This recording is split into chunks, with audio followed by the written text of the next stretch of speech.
चलो ठीक है, तो स्टार्ट करते हैं आज की क्लास। आज की क्लास बहुत इंपॉर्टेंट है। इस पूरे चैप्टर का सबसे इम्पॉर्टेंट टॉपिक मैं आज पढ़ाने वाली हूँ। ठीक है, तो आज की क्लास आप बहुत ध्यान से देखना, कुछ भी मिस मत करना। बहुत क्वेश्चन बनते हैं इस पर्टिकुलर क्लास से।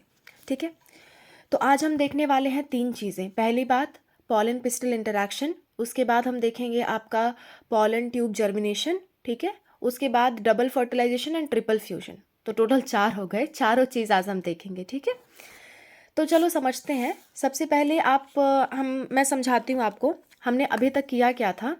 देखो, हमने अभी तक क्या किया था। ये आपका क्या था, आपका स्त्री केसर था, यानी कि गाइनोशियम था। ठीक है, या पिस्टल कह सकते हो। इस तरह से कुछ स्ट्रक्चर बना हुआ था।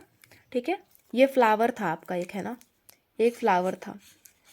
फ्लावर में क्या किया था हमने, यहाँ से पॉलन ग्रेन निकाल के या कहीं से भी बाहर से पॉलन ग्रेन निकाल करके हमने इस पे डाल दिया। ठीक है, फिर मैंने आपको बताया था इसको पता कैसे चलेगा कि ये अपना ही पॉलन ग्रेन है कि किसी दूसरे का है। जैसे मान लो अगर ये कोई आपका रोज़ का फ्लावर है, ठीक है, गुलाब का फूल है, तो गुलाब के फूल का आए पराग तब तो ठीक है, लेकिन पता चले कि गुड़हल के फूल का आ जा रहा है, किसी और का आ जा रहा है, तो ये चेक कैसे करेगा कि ये जो पराग आया है वो सही आया है कि गलत आया है। तो वो चेक करने की प्रोसेस ही होती है इसकी पॉलन पिस्टिल इंटरैक्शन। ठीक है, पॉलन पिस्टल इंटरैक्शन। ठीक है, यानी इसको हिंदी में कहते हैं आप पराग स्त्री केसर संकर्षण या फिर पारस्परिक क्रिया। ठीक है, ये पारस्परिक क्रिया होती है, आप इसको एक बार नोट कर लो। ठीक है, अच्छा देखो, पॉलन पिस्टल इंटरैक्शन यानी पराग स्त्री केसर पारस्परिक अंतःक्रिया। तो इसमें होता क्या है, ये पिस्टल चेक करता है कि जो पराग आया है वो सही आया है कि गलत आया है। इस चीज़ को चेक किया जाता है। ठीक है, अगर वो पराग सही आया है, ठीक है, मान लेते हैं अगर वो पराग सही आया है, तो इसको मैं यहाँ पे बना रही हूँ और उसमें दिखा रही हूँ कि क्या होने वाला है आगे। ठीक है, इसको मैं बड़ा करके बना रही हूँ, इसी पार्ट को मैं बड़ा करके बना रही हूँ। ठीक है, देखो ये क्या है आपका, ये आपका स्त्री केसर है, स्त्री केसर। ठीक है, जिसे हम क्या कहते हैं, पिस्टल कहते हैं, या इसी को कार्पेल भी कहा जाता है। ठीक है, अब इस पे क्या आ गया है, इस पे आपका आ गया है परागकण। ठीक है, मैं यहाँ पे परागकण को इस कलर से बना रही हूँ। इस पे क्या आ गया है, परागकण आ गया है।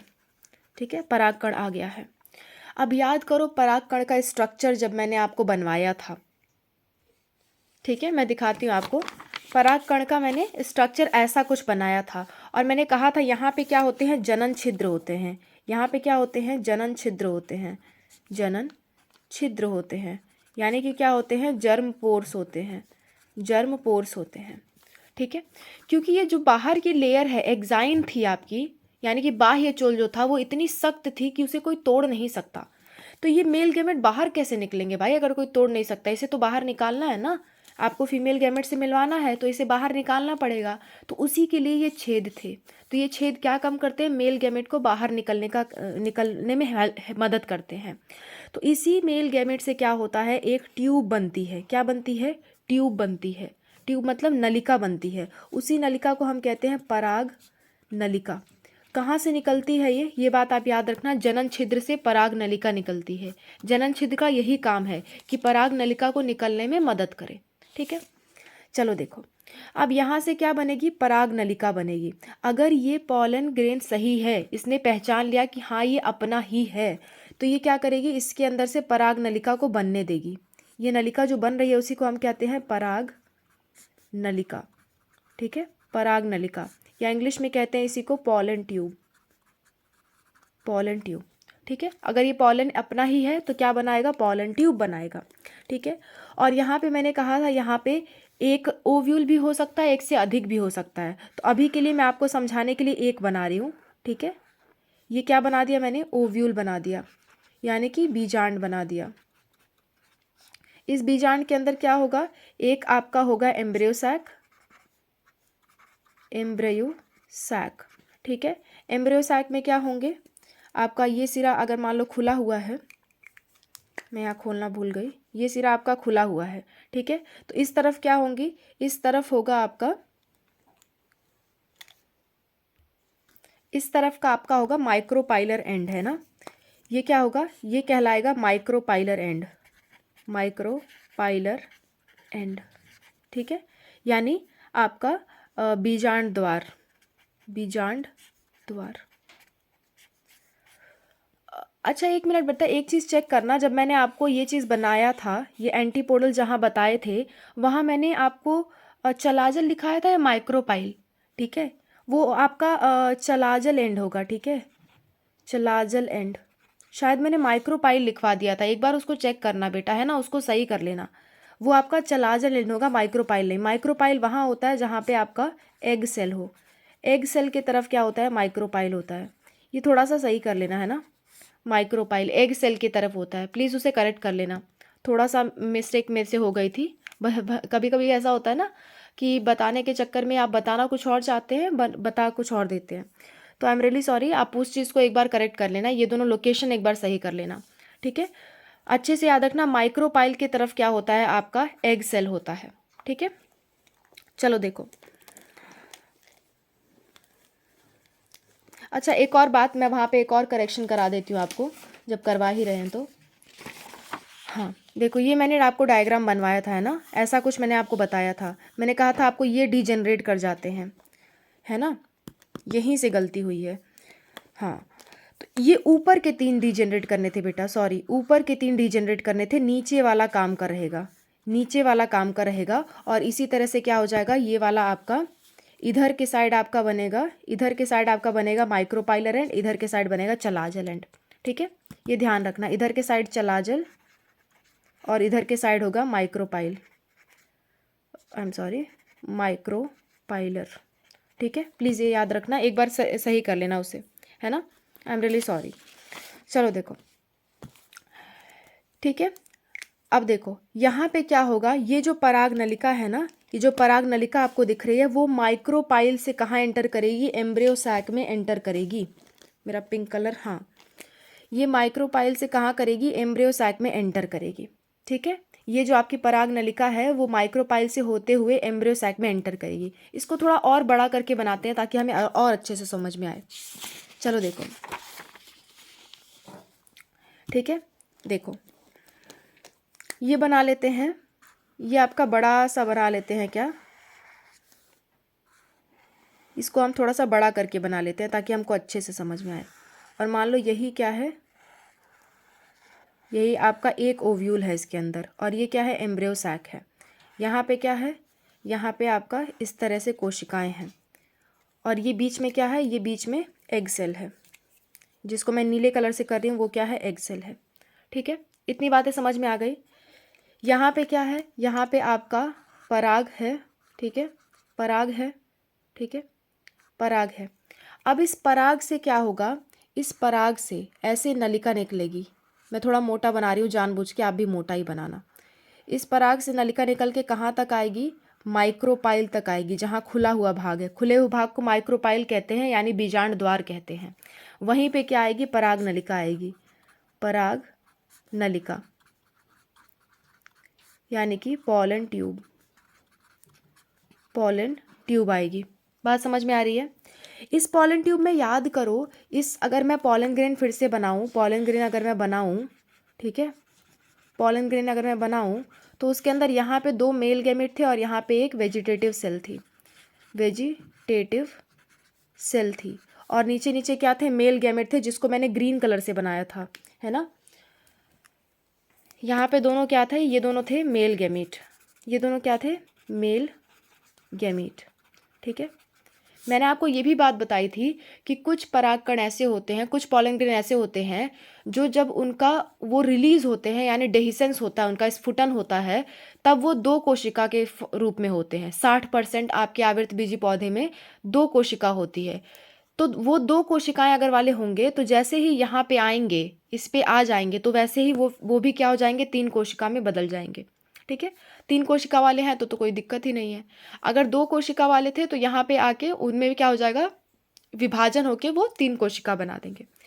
तो क्या होता है कि ये जो बाहर का कवर है ना, वो बाहर ही रह जाता है, और आपके 2 मेल गैमेट यानी कि 2 नर युग्मक, नर युग्मक, 2 नर युग्मक और एक आपका जो वेजिटेटिव सेल है यानी कि कायिक कोशिका है, कायिक केंद्रक है, केंद्रक या कायिक कोशिका भी कह सकते हो, कोई दिक्कत नहीं है, आई एम सॉरी, कायिक कोशिका, ठीक है, कायिक कोशिका। ये कायिक कोशिका क्या चलेगी, आगे आगे चलेगी और इसके पीछे पीछे 2 मेल गैमेट चलेंगे, ठीक है।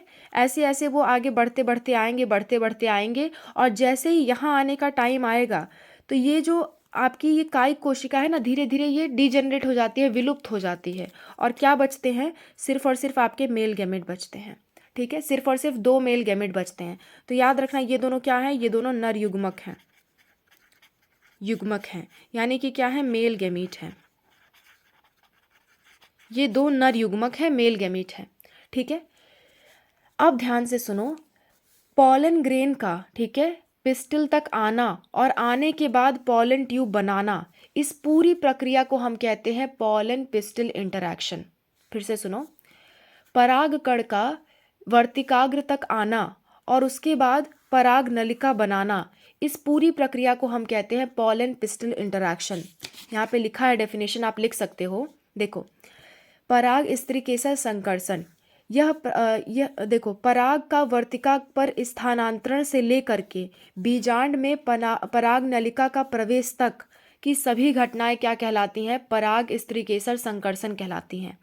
यानी it cover all events from pollination to pollen tube formation, ठीक है। पॉलिनेशन होने के बाद से लेकर के पॉलन ट्यूब बनने तक की पूरी प्रोसेस क्या कहलाती है, पॉलन पिस्टिल इंटरैक्शन। बात समझ में आई? तो आपको ये पॉइंट अब क्लियर हो गया होगा कि पॉलन पिस्टिल इंटरैक्शन क्या है। इतनी बात क्लियर है? ठीक है, आगे बढ़े। अब चलो देखो, अब हम क्या करने वाले हैं, अब हमारा जो नर युग्मक है उसको हम इसके अंदर ले जाएंगे। तो मैं इसको यहाँ पे बाहर बना रही हूँ और 2 नर युग्मक को इससे मिलाते हुए दिखाऊंगी, ठीक है। इस पार्ट को मैं बाहर बना रही हूँ, देखो, इस पार्ट को मैं बाहर बना रही हूँ, ठीक है, इस पार्ट को मैं बाहर बना रही हूँ, ठीक है।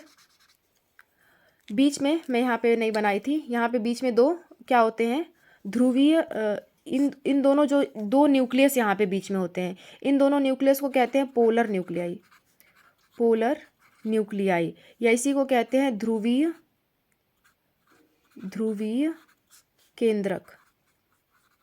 इसी को क्या कहते हैं, इसी को कहते हैं ध्रुवीय केंद्रक, ठीक है। ऊपर जो हैं वो एंटीपोडल्स हैं, ठीक है, मैंने आपको बता चुकी हूँ, मैं आपको लिखवा भी चुकी हूँ, एंटीपोडल्स हैं ये। और जो नीचे वाले हैं वो सिनर्जिड्स हैं और ये वाला जो है वो एग सेल है, एग सेल है यानी अंड कोशिका है, अंड कोशिका है, ठीक है। मैं रात में ये वीडियो बना रही हूँ, मच्छर भी मेरे आसपास आते जा रहे हैं, रात सुबह के 4 बज रहे हैं, वीडियो बनाते बनाते 4 बज गया। बात यह है कि इधर मैंने 3-4 वीडियो लगातार बनाए हैं, ठीक है, मैं 10 बजे से ही वीडियो बना रही हूँ आपके लिए और 4 बज गया है सुबह के। क्या है ना कि कल मुझे कहीं जाना है 4 दिन के लिए, तो मैं चाह रही थी 4 वीडियो मैं आपके लिए तैयार करके जाऊँ ताकि आपको एक भी दिन दिक्कत ना हो, ठीक है। तो अभी तो अब तो ये लास्ट वीडियो है, अब तो मैं जाके सो जाऊँगी, सुबह के 4 बज गए। खैर कोई बात नहीं, चलो देखो, आप लोग का एग्ज़ाम है, इतना तो करना ही है।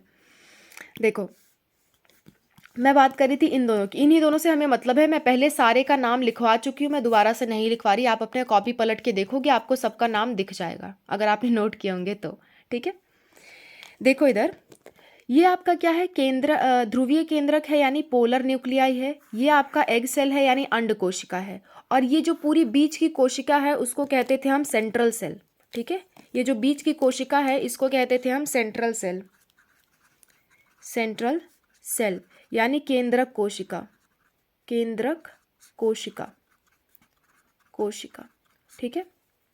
अब ध्यान देना, ये जो मेल गैमेट यहाँ पे निकला है ना, एक मेल गैमेट आके इससे मिलता है, दूसरा मेल गैमेट आके इससे मिलता है। क्या मैंने कहा? मैंने कहा एक मेल गैमेट पोलर न्यूक्लियाई से मिलता है, दूसरा मेल गैमेट किससे मिलता है? दूसरा मिलता है एग सेल से, ठीक है। 2 मेल गैमेट आकर के फीमेल को क्या कर रहे हैं? फीमेल को फर्टिलाइज कर रहे हैं, फीमेल के साथ मिल रहे हैं। इसी को कहा जाता है double fertilisation. 2 male gamete female के 2 कोशिकाओं से मिल रहे हैं, इसी को कहा जाता है डबल फर्टिलाइजेशन। या मैं यूं कह दूं, एक ये आपका जो हट जाओ। हाँ, ये आपका जो ये है आपका एम्ब्रियो सैक है यानी भ्रूण कोश है, ये क्या है, मादा युग्मकोद्भिद है। तो आप कह सकते हो कि दो मेल गैमेट जब एक मादा युग्मकोद्भिद से मिलते हैं तो उसी को हम क्या कहते हैं, डबल फर्टिलाइजेशन कहते हैं। ठीक है, अभी मैं लिखवाऊंगी, डोंट वरी। और एक बात नोटिस करो, यहाँ पे दो न्यूक्लियस पहले से हैं, यहाँ पे दो न्यूक्लियस पहले से हैं और ये तीसरा आकर के उनमें मिल रहा है। तो इसके मिलने को क्या कहते हैं, इसके मिलने को कहते हैं त्रिसंयलन। मतलब कि तीन न्यूक्लियस का आपस में मिलना त्रिसंयलन कहलाता है। ठीक है, ट्रिपल फ्यूजन कहलाता है। ध्यान से देखो, एक मिनट, ये मैंने कहाँ पे लिखा है, हाँ देखो इधर, डबल फर्टिलाइजेशन यानी दोहरा निषेचन या द्विनिषेचन, ये क्या है, फ्यूजन ऑफ फीमेल गैमेटोफाइट यानी कि embryo sac with two male gamete is called double fertilisation. यानी दो नर युग्मक का एक मादा युग्मकोद्भिद जो आपका पूरा एम्ब्रियो सैक है उसके साथ संयलन यानी कि मिलना ही क्या कहलाता है, दोहरा निषेचन कहलाता है। दूसरी बात अगर मैं करूं जो कि है आपका ट्रिपल फ्यूजन यानी कि त्रिसंयलन। त्रिसंयलन क्या है, fusion of one male gamete and two polar nuclei is called triple fusion. मतलब कि एक नर युग्मक का दो ध्रुवीय केंद्रकों से संयलन ही क्या कहलाता है, त्रिसंयलन। ठीक है, एक नर युग्मक कहाँ मिलता है, दो आपके दो पोलर न्यूक्लियाई से आकर के मिल जाता है, इसी को कहते हैं ट्रिपल फ्यूजन या त्रिसंयलन। ये दोनों आप स्टार पॉइंट डालो, पूरे चैप्टर में सबसे ज़्यादा इंपॉर्टेंट यही दोनों हैं। ये दोनों आपको पूरी तरह से समझ में आना चाहिए ही चाहिए। ठीक है, अभी बात ख़त्म नहीं हुआ है, थोड़ा सा और है, आगे देखो। एक मिनट, खो जा रहे हैं पेजेस ही, आज मैंने इतना पढ़ा दिया कि सारे पेज मिक्स हो गए हैं। चलो मिल गया, देखो इधर, हाँ यहाँ पे अब देखो, जब मेल गैमेट पोलर न्यूक्लियाई से मिल जाता है तो वो क्या बनाता है, एग सेल से अगर मेल गैमेट मिलता है तो वो क्या बनाता है, इस बात को अब हम देखते हैं। ठीक है, तो चलो एक नया पेज ले लेते हैं इस बात को देखने के लिए। देखो, जब भी मेल गैमेट ठीक है, मेल गैमेट यानी कि नर युग्मक जब भी नर युग्मक किस में मिलेगा, एग सेल से मिलेगा यानी कि मादा युग्मक से मिलेगा, मादा युग्मक, या आप इसको अंड कोशिका भी कह सकते हो, अंड कोशिका। ठीक है, तो वो क्या बनाएगा, वो बनाएगा जाइगोट, वो क्या बनाएगा, वो बनाएगा जाइगोट। ठीक है, और जब दूसरा वाला मेल गैमेट ठीक है, जब आपके पोलर न्यूक्लियाई से मिलेगा, पोलर न्यूक्लियाई यानी दूसरा नर युग्मक, दो नर युग्मक थे ना, दूसरा नर युग्मक जब आपके ध्रुवीय कोशिका नहीं, ध्रुवीय केंद्रकों, न्यूक्लियाई मतलब प्लूरल है यानी दो है ना, इसलिए केंद्रकों लिखा, से मिलेगा तो ये बनाता है एंडोस्पर्म यानी भ्रूण पोष। नाम से पता चल रहा है कि भ्रूण को पोषण देने का काम करेगा। ठीक है, एम्ब्रियो को पोषण देने का काम करेगा। बात समझ में आ रही है? ठीक है, तो इसी को कहते हैं एंडोस्पर्म, या इसी को कभी कभी कह लिया जाता है प्राइमरी एंडोस्पर्म न्यूक्लियस, इसको कह दो तो ज़्यादा बेहतर है। ठीक है, कि प्राथमिक भ्रूणपोष केंद्रक, इसको आप भ्रूणपोष लिखने की जगह प्राथमिक भ्रूणपोष केंद्रक लिख देना, मैं यहाँ लिख दे रही हूँ प्राथमिक भ्रूणपोष केंद्रक। ठीक है, प्राथमिक भ्रूणपोष केंद्रक कहते हैं। और वह कोशिका जो आपकी सेंट्रल सेल थी, याद है सेंट्रल सेल कौन सी थी, अभी मैंने आपको बताया था, एक मिनट, ये क्या है, केंद्रक है, केंद्रक कोशिका सेंट्रल सेल है। सेंट्रल सेल क्या बन जाती है, सेंट्रल सेल बना लेती है। ठीक है, सेंट्रल सेल फॉर्म, ठीक है, प्राइमरी एंडोस्पर्म सेल। ठीक है, यानी जो केंद्रक कोशिका थी, केंद्रक कोशिका क्या बना लेती है, केंद्रक कोशिका बना लेती है प्राथमिक